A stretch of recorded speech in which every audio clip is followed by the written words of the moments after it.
You're watching UNICEF Television.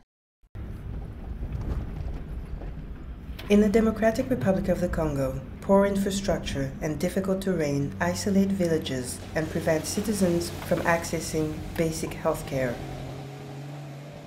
Pendant la saison sèche, c'est beaucoup du sable, des bancs de sable qu'il faut affranchir. Et pendant la saison pluvieuse, ce sont des bourbiers. Vous pouvez mettre 48 heures ou plus même sur la route sans arriver à Kimvula.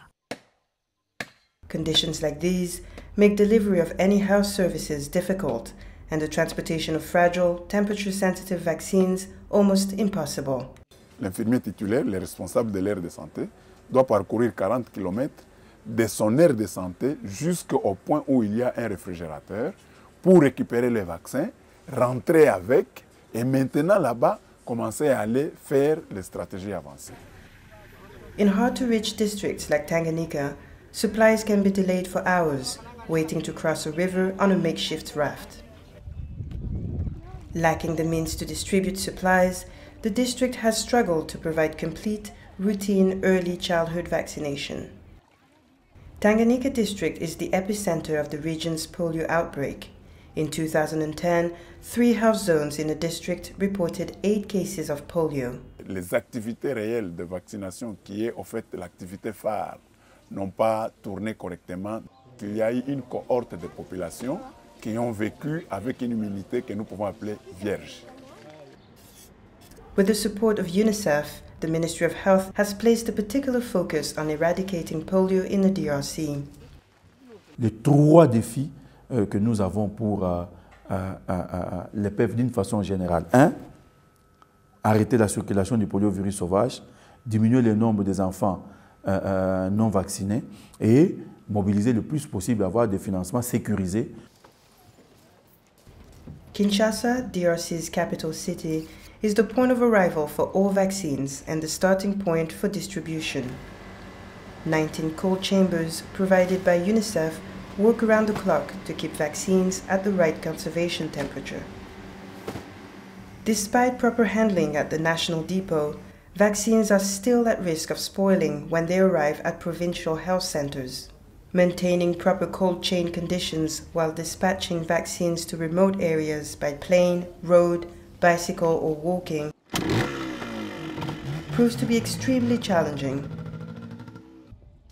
At this health center in Banza-Gugu, electricity supply is unpredictable and refrigeration equipment not operational.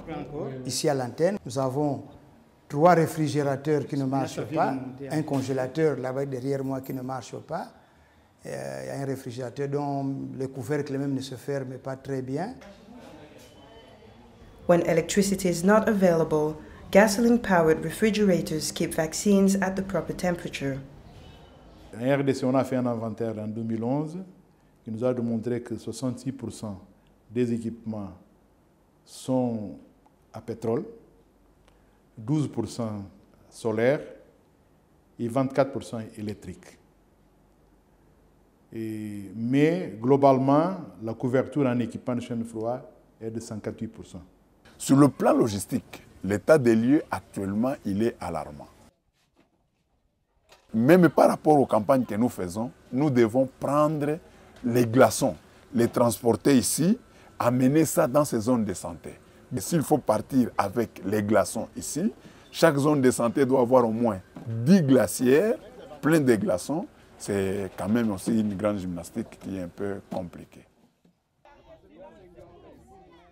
The success of polio eradication depends on delivering vaccines to children and adults in the entire DRC. But getting the vaccines to the most remote locations is a logistical challenge that requires more attention, resources, and political commitment.